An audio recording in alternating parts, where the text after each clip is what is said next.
future singers performing the national anthem. Please remain standing for our invocation given by Colonel Chaplain William Shaw.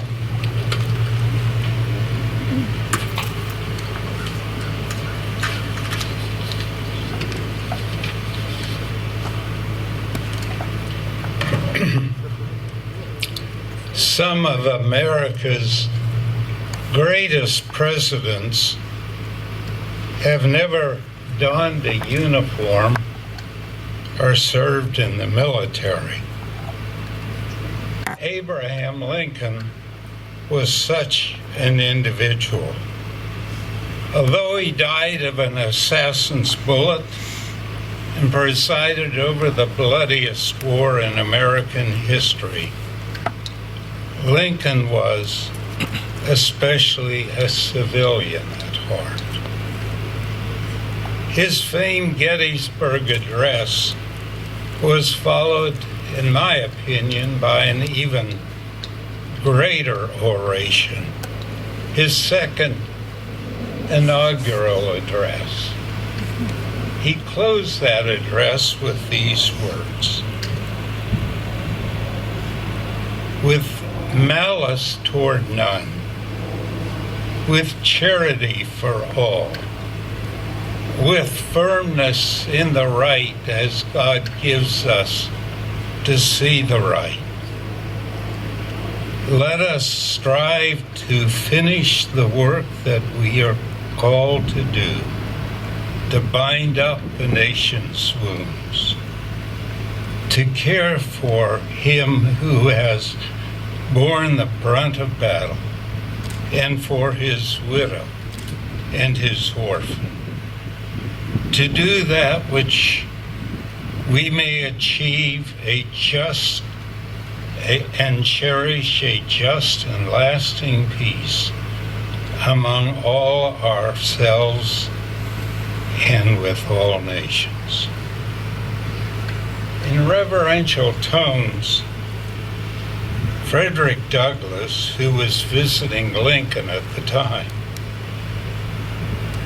stated this address, and Lincoln's words sounded more like a sermon than a state oration. In the era of coronavirus and political conflict that has swept across our land, Lincoln's words can apply to us today. Whether we be Democrat or Republican, socialist or none of these, with malice toward none, with charity for all, let us strive to do the work he has called us to do, to honor our fallen, to defend our nation, to give tribute to our flag. Let us look to him in prayer.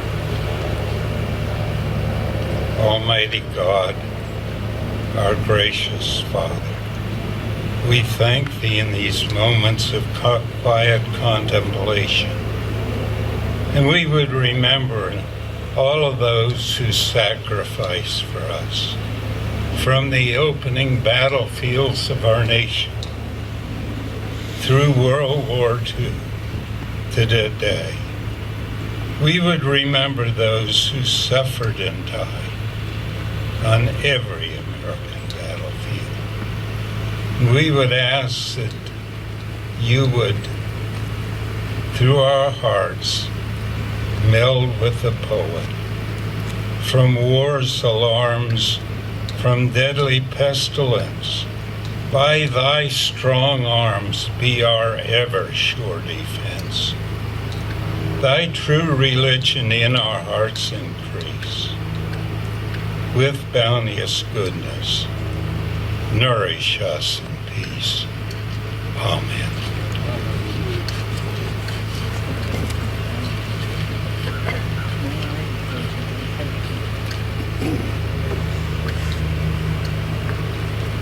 Please be seated.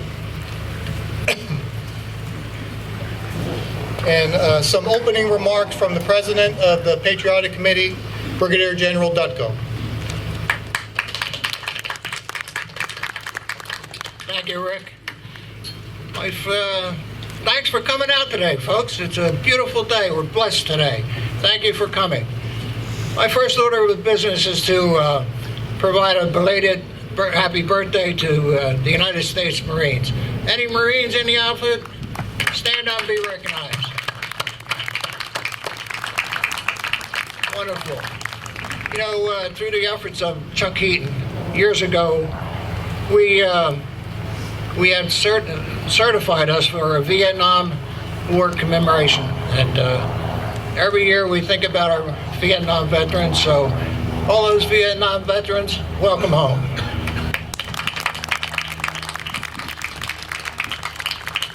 You know, it takes a lot of moving parts to put this on, and I want to thank Rick. Rick is doing a great job for us, and there's one other person that does a lot of work for us. Marianne Repko. Please stand, Marianne.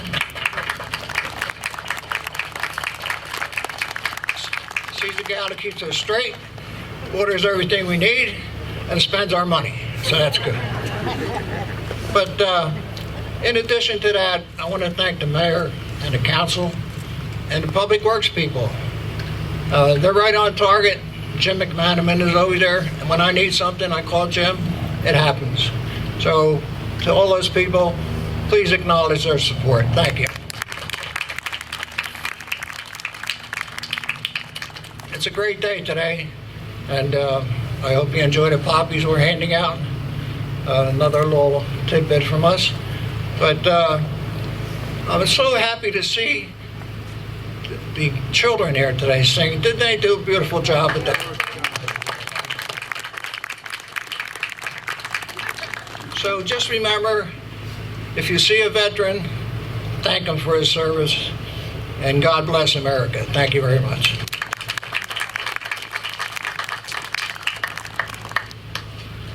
Thank you, General Dutko. Good morning. My name is Rick Richkowski, and I will be the Master of Ceremony today. Thank you for attending.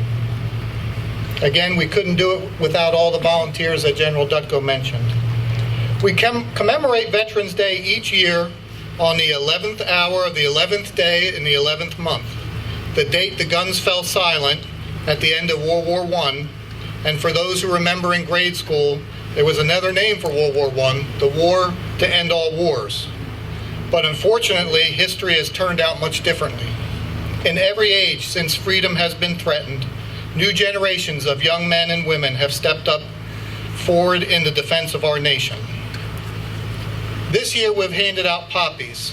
If you didn't get one, Marianne can raise her hand. There's a box with some poppies there, and we'll have them somewhere up here around the stage after the ceremony if you'd like to get one. I pulled this from the American Legion website, the history of the poppy. After World War I, the poppy flourished in Europe. Scientists attribute the growth to the soils in France and Belgium becoming enriched with lime from the rubble left by the war. From the dirt and mud grew a beautiful red poppy.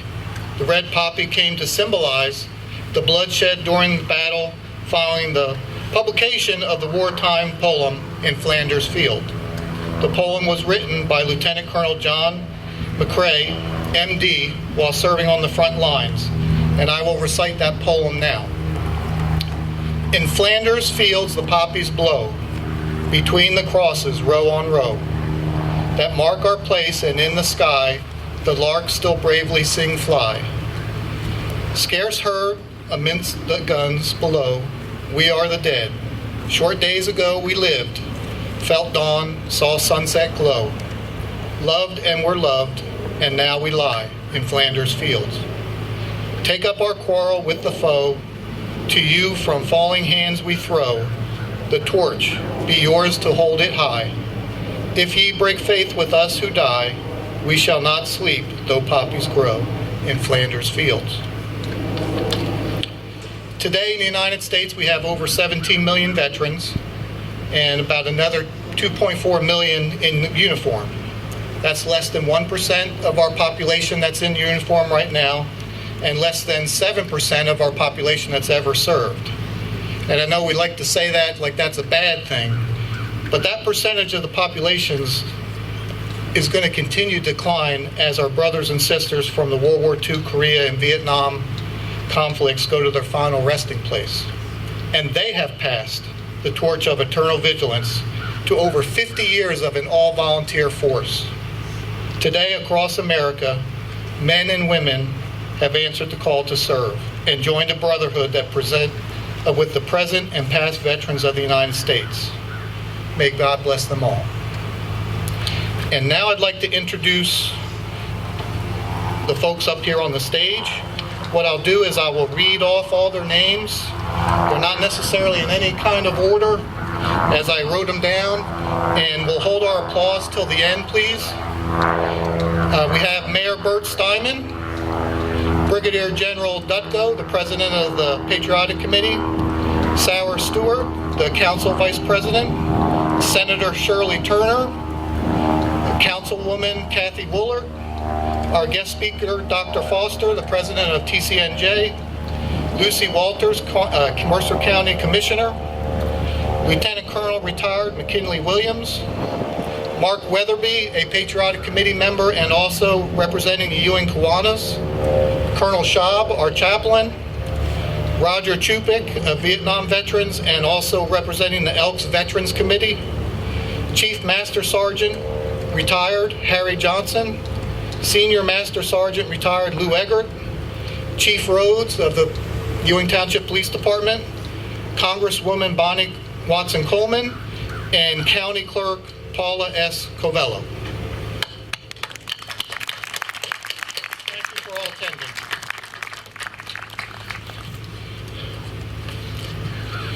And now I'd like to introduce Mayor Bert Steinman for some comments. Thank you very much, and good morning to everybody.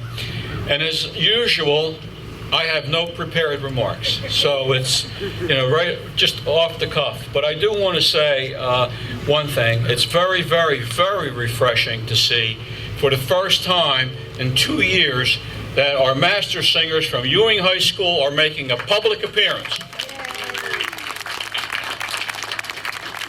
So thank you very much. So I know their voices are going to be very loud, and as I said to them just before the ceremony, I said, you guys are going to sing so loud that everyone in Ewing Township can hear you, from the north to the south, the east to the west, so everybody can hear you. So thank you so much for being here and sharing your time with us here today.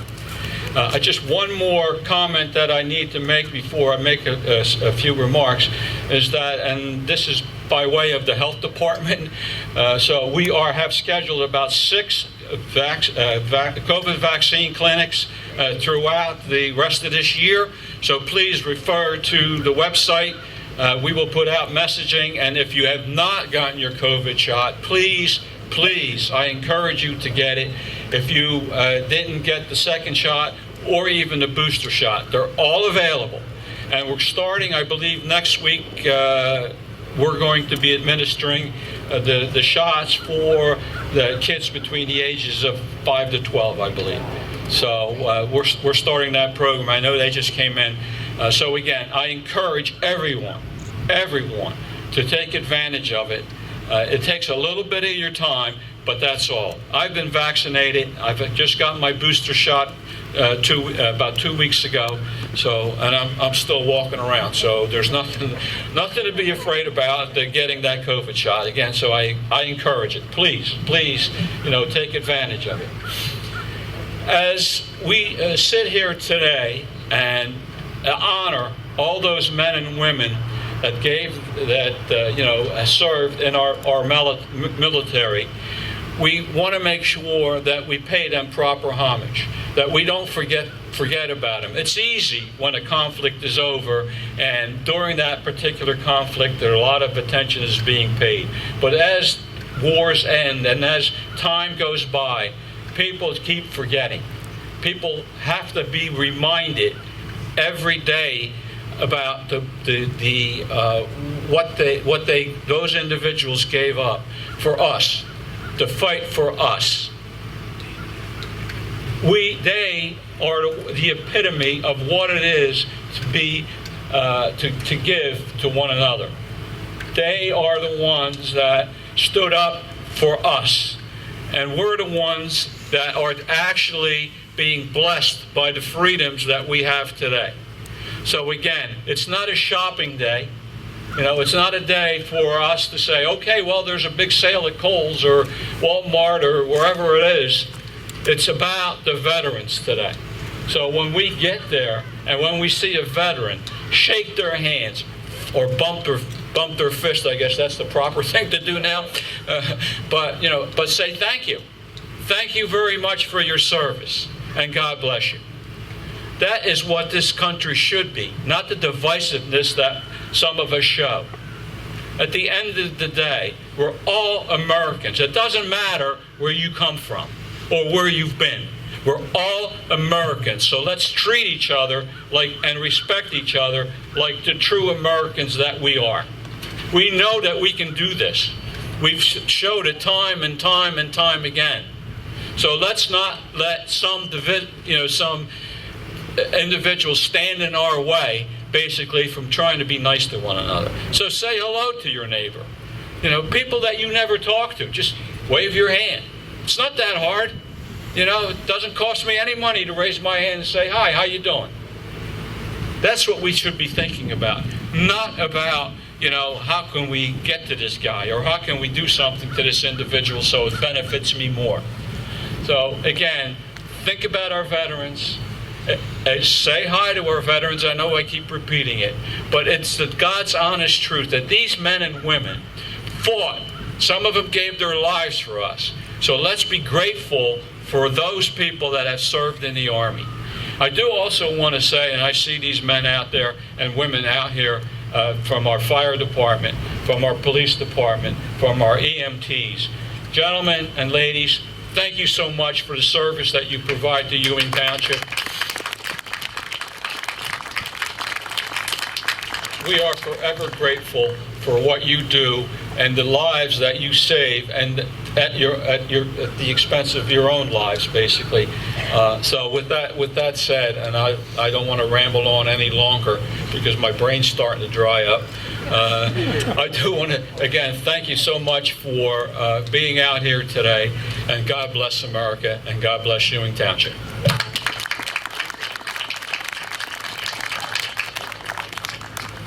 Thank you, Mayor Steinman. Our next speaker will be the Ewing Council Vice President, Ms. Sarah Stewart. Good morning, everyone. Unlike the mayor, I did prepare remarks because I would also talk all day. We don't want two of those in one morning. Thank you all for being here this morning and for joining us in this important remembrance honoring Veterans Day and to commemorate those that have served our country with such distinction and honor. I'm very grateful to the Patriotic Committee, the mayor, the administration, the township employees, and the volunteers whose diligent work make this annual event possible, in addition to the other excellent gatherings we have for Independence Day, Memorial Day, September 11th, and so many more. I'm very proud to live in a community that takes the time to gather and acknowledge these days in such meaningful ways. And it's especially special to me to be here on a day when we're honoring Harry Masterson, a longtime member and leader of our Patriotic Committee, a friend of my family, but also someone who, growing up in Ewing, was synonymous with celebrating our patriotic holidays and was such a fixture in this town. So it's especially important to me to be here today to join in that celebration. This is the 103rd year that, as a country, we have celebrated those who have served our country in uniform. Much has changed in the 103 years since we first observed Armistice Day. Now we honor not just servicemen, but also servicewomen. Our wars are not fought with cannons, but with drones. The war to end all wars didn't end war at all. Soldiers have fought and died all over the globe. But through the past century, the purpose of Veterans Day has remained the same, to say thank you. As was noted earlier, more than 12% of the U.S. population served in the armed forces during World War II. That's down to less than 0.5% today, guaranteeing that more Americans aren't personally acquainted with a soldier, a sailor, an airman, a Marine, or a Coast Guardsman. At the same time, as Franklin Delano Roosevelt once noted, those who have long enjoyed such privileges as we enjoy forget in time the men that have died to win them. And so that's why we're here today, to remember, to honor, to recall those lives that were cut short in service of our country, to be grateful for those that have given freely of their time and talent to serve our country, to reflect on how the privileges that we enjoy today would not be possible without them.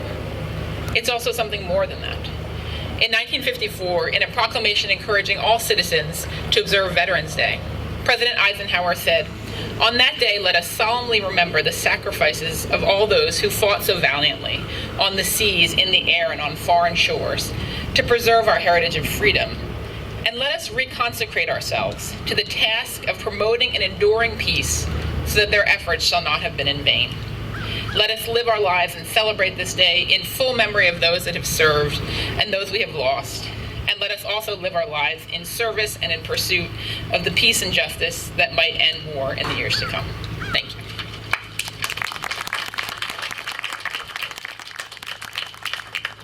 Thank you, Councilwoman Stewart. I now have the pleasure to introduce our guest speaker. Our guest speaker today is Dr. Catherine Foster. She became the president, or 16th president, of the College of New Jersey in 2018. She is a native of New Jersey and a scholar educator with over 35 years of experience in higher education. She came to TCNJ from the University of Maine, where she served as president for 2012 to 2018. Prior to that presidency, she was a visiting fellow at the Brookings Institute on research leave from the University of New York at Buffalo, her academic home from 1993 to 2012. She earned her BA in Geography from Johns Hopkins University, a Master's in City Planning from the University of California, Berkeley, and a PhD from Princeton right down the road. So without any further ado, I'd like to welcome Dr. Foster.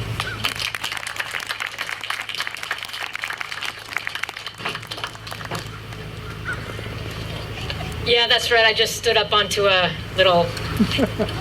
Thank you, Colonel, for that. Thank you, Colonel Rakowski, for the invitation. Welcome to all of the honored guests here. Thank you for having me here today. And thank you particularly for the step stool. It's always a problem for me to be on a stage small looking down, so thank you for that. It is absolutely my deep honor to salute and to thank all of our military veterans, reservists, National Guard, active duty personnel, and those who support them, all of those who are gathered here today, and the many beyond. Thank you for your service. Thank you for your hard work every day in your homes, in your communities, in your workplaces. Thank you for the freedom enjoyed by all of us across the town, the region, the state, and the nation. We are deeply grateful now and forevermore. So what I want to do today is share some connections between the College of New Jersey, formerly Trenton State College or Trenton State Teachers College or Trenton State Normal School, and the military. So a little bit past and present, including recognition of some alumni veterans. But I wanted to ask if you would indulge me, please, first, with a salute to my relatives, all of whose military connections had a college connection as well. My father's father, so my grandfather, was in college in Connecticut when the United States entered World War I. He, like many of his classmates, left college and they signed up to serve. These were the very early days of aviation. Just think about the 1918 or so, the very early days of aviation. And my grandfather was trained to fly. And he did so over Europe, but he was injured in the war. He was never healthy, he was never well. He walked with a cane his entire life, up until the time of his discharge, and he ultimately died at age 59. So a difficult life that was full of some physical pain. But long before that, after his service, he had married his high school sweetheart, my grandmother, and they raised a family of 2 children, the second of which was my father. Now, in one of those really strange coincidences of timing and fate, my father entered college in the fall of 1941. And as you know, 3 months later, Pearl Harbor was bombed, and the United States formally entered World War II. My father, like his father, headed down to the Army recruitment office with his classmates to sign up. He trained in the United States and then was sent to Germany, and it was toward the end of the war in Europe. He returned in 1945 to finish college a few years later. My father never talked much about his Army days, but until his death about 4 years ago, some of his closest friends through his life, his long life, some of his closest friends were those with whom he served, and he was ever proud of his country. Now, timing and fate did not repeat themselves in my generation. I and my siblings did not enter military service. It was in the era after the end of the draft. But if we jump ahead another generation, I am proud to note that my niece is a psychological counselor at a veterans hospital in New Jersey. She works one-on-one with veterans and military personnel who reach out for physical, mental, and emotional support. It is at once an exhausting and exhilarating job. On a daily basis, she sees the byproducts and remnants of military service and the challenges of returning to civilian life. She also, though, sees the breakthroughs and the courage that our veterans exhibit every day. Now, I want to pivot now to TCNJ and our connections to the military. There's a long and proud tradition of service, and I can't relay it all. But I wanted you to consider a few illustrious alumni of the college of whom we are so proud, all of whom have spent time in Ewing, New Jersey. So many of you know Major General Maria Falca Dodson, USAF, retired. She is a Ewing resident. Maria is also a trustee of the college.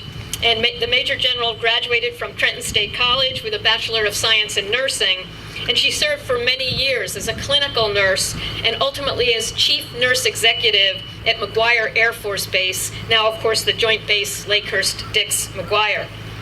And as Deputy Adjutant General for the state of New Jersey, she provided oversight and management for over 8,300 members of New Jersey Army and Air National Guard, perhaps some here today. Notably, I should say she was also the first woman commander of the New Jersey Air National Guard. Going a little bit further back in time, I'm going to cite just 3 here. Further back in time, I was delighted to learn recently of John Stryker Meyer. He left Trenton State College in 1966 at the age of 20. He had not finished college. And he left to serve in the Army during the war in Vietnam. He completed 2 tours of duty as a Green Beret Staff Sergeant. He took on significantly dangerous assignments, and he returned to college as a decorated veteran. While at college, back at Trenton State College, he became the editor of The Signal. The Signal is our weekly newspaper. And it propelled for him a successful newspaper career, including for a while as an investigative reporter for the Trenton Times. He now lives in California. He works as a director of a nonprofit that helps veterans and others obtain affordable housing, health care, and employment.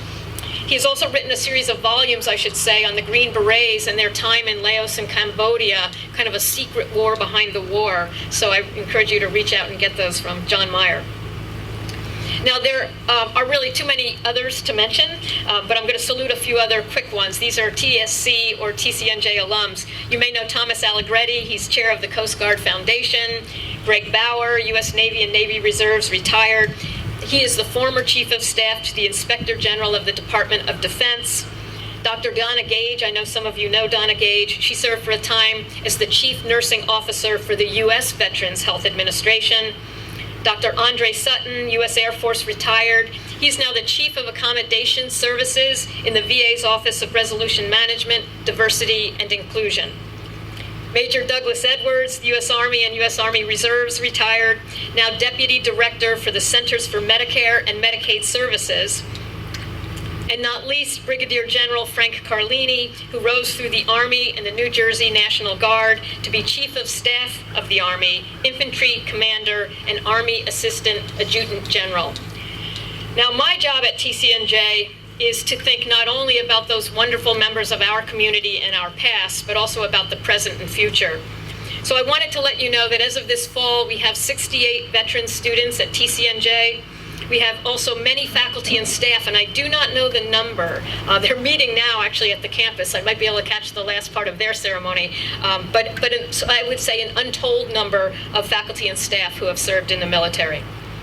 Of the 68 students, they include student veterans, students of dependents receiving VA benefits, students serving in the New Jersey National Guard, and 23 ROTC cadets who are training for positions in the Army.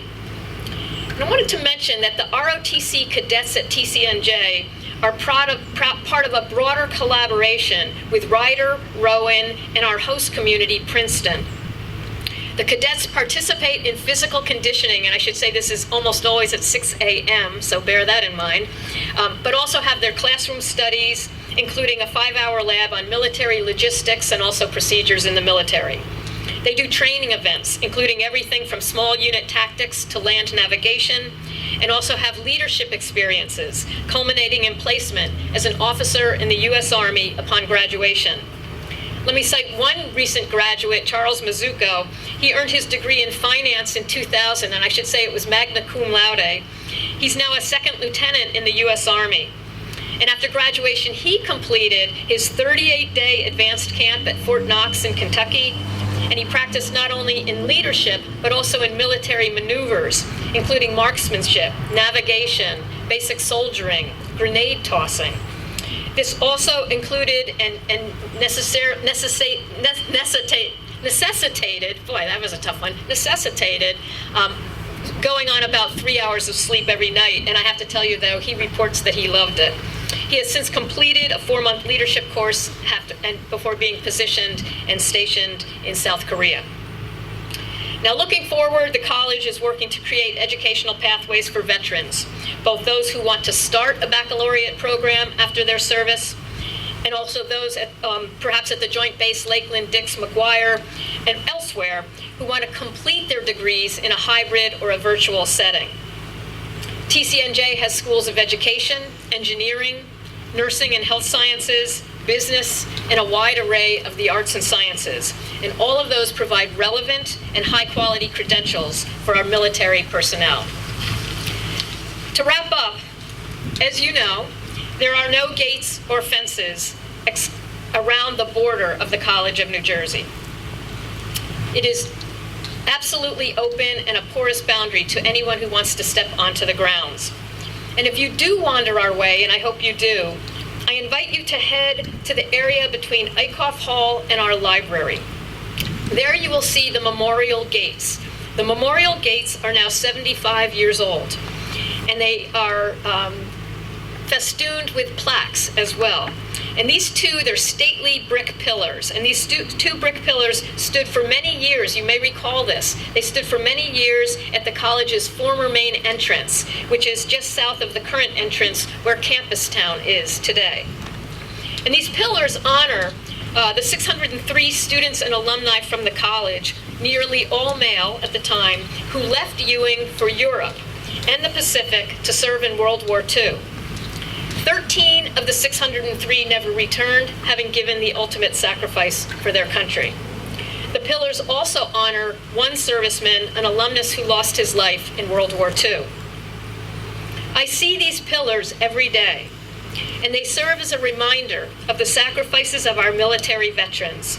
I salute them every day, especially today, and I take this opportunity to salute you all too. I am so grateful for your service, your patriotism, your support for the college, and your commitment to our better society. Thank you very much.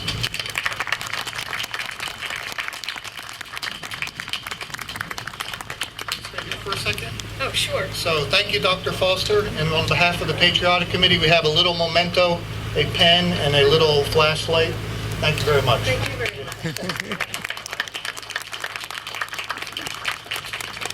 All right, so now you heard the master singers sing the national anthem. We now have them ready to sing each of the service songs. When you hear your service, we welcome you to stand and sing. I see a lot of Air Force out there, so if you're in the Army, please make sure you sing.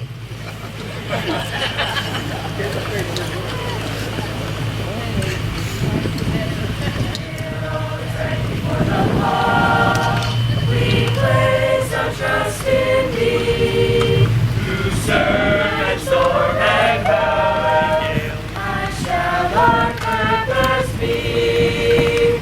Semper Paratus is our guide, our fame and glory too. To fight, to save, to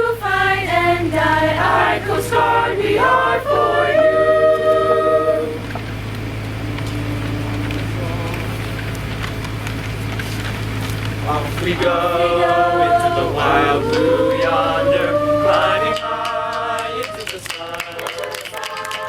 Here comes to meet our thunder. Adam boys, give her the gun.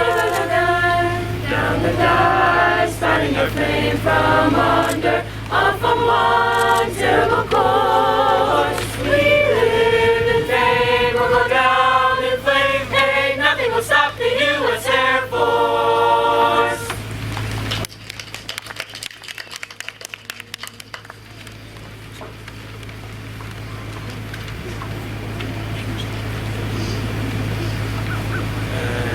Anchors away, my boys. Anchors away. Farewell to College shores. We sail at break of day, day, day, day. Through our last night on shore, straight to the foam. Until we meet once more, here's wishing you a happy voyage home. Yay, Navy! Of Montezuma to the shores of Tripoli, we will fight our country's battles in the air, on land and sea. First to fight for right and freedom, and to keep our honor clean. We are proud to claim the title of United States Marines.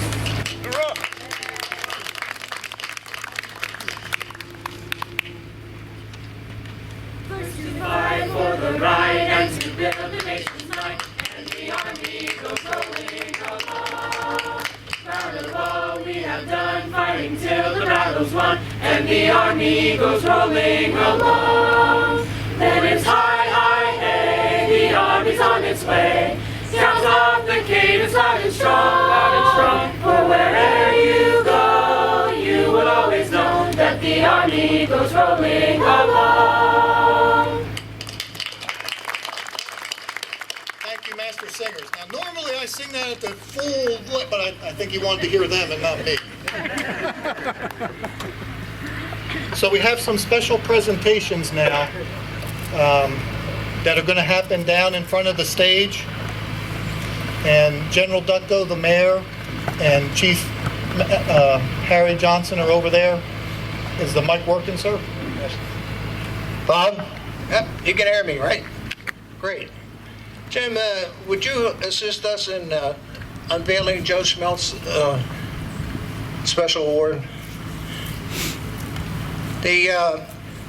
Joe Schmeltz is not here today. He's a little bit under the weather, but he has performed an outstanding piece of remembrance for those who were lost in the wars throughout our wars that we had participated in. And Joe has built this flag. He was going to put dog tags on it, but we couldn't get dog tags big enough. So he made plaques, and he's affixed them to the straits. So this is going to be on display probably in the auditorium over at the community center, and also at the lobby of the municipal building. And if you have time, take a look at it. If there are other people that are not on there, please notify us, and we'll make sure we can remember them. So please have a round of applause for Joe Schmeltz for the outstanding work he did. A great member of the Patriotic Committee. I have a copy of the plaque that will go with the flag that sums up what the general said. It's Killed in Action Ewing, a perpetual memorial for those Ewing residents who perished in battle from World War II till the present. If you are aware of a Ewing resident who died in battle and is not listed here, please contact the Patriotic Committee. Joe made Herculean efforts to try and find every name, but I'm sure we're not perfect. So please let us know if we've missed anyone. Thank you. Thanks, Rick. Another dedication we have here today is for Harry Masterson. You know, we've had these pillars here we had a pillar here and we didn't have one over here. And I kept looking at it and I said, you know, it would be appropriate if we establish a pillar and put the plaque for Harry Masterson across from his great friend, Jack Keefe. So today, it's a monumental honor for me and the mayor to unveil this plaque for Harry Masterson, and I will read the inscription.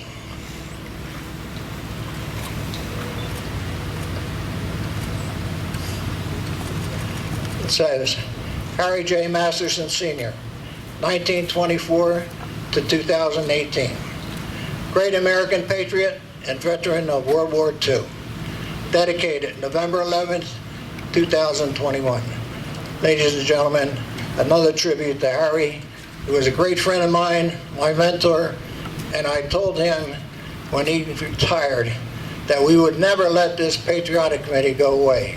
So I want to thank again the mayor and the council for the total support we get to keep this patriotic committee going. And ladies and gentlemen, a special tribute to Harry.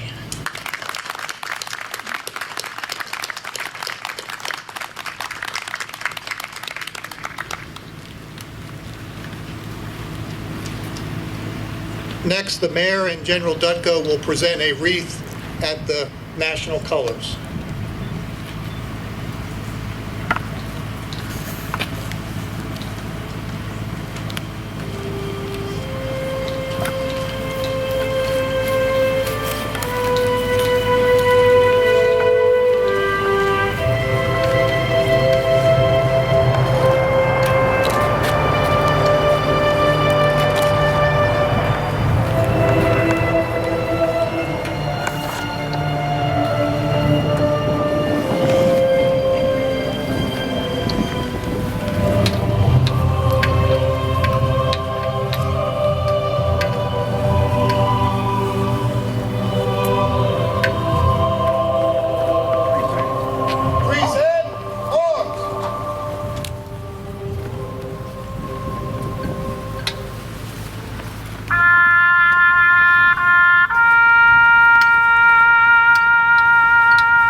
Order, off.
two announcements as the general and the mayor are walking back.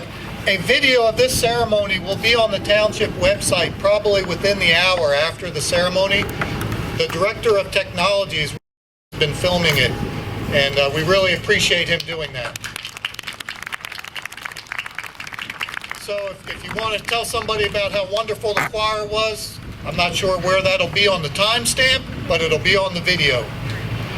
We cannot do this without the volunteers. Again, the master singers, the airmen from Joint Base McGuire-Dix, Post 314, American Legion Post 30, the police department, the ball doing the bagpipes. We really appreciate it. I actually appreciate having the police cadets here today too. I know you were voluntold to be here, but we appreciate it. There will be refreshments. We haven't had refreshments for a little while, but there's refreshments in the pavilion when we're done. And we will do our final official part with a benediction from Chaplain Schaub.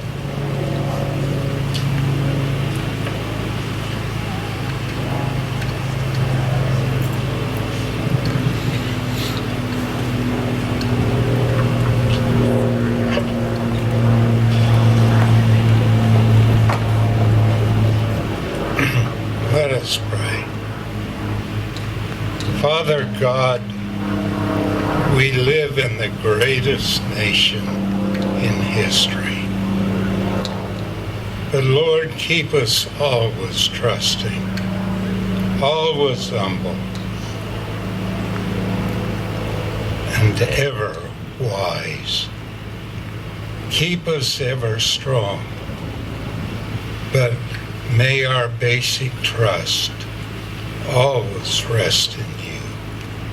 One nation under God, with liberty and justice for all. Amen. Amen. One last thank you to the Public Works. There's two gentlemen back there. They set up the stage, cleaned up everything, did a fantastic job. And thank you, residents of Ewing, fellow citizens, for coming out to this ceremony. We really appreciate it. Enjoy the rest of your day and the refreshments. God bless America.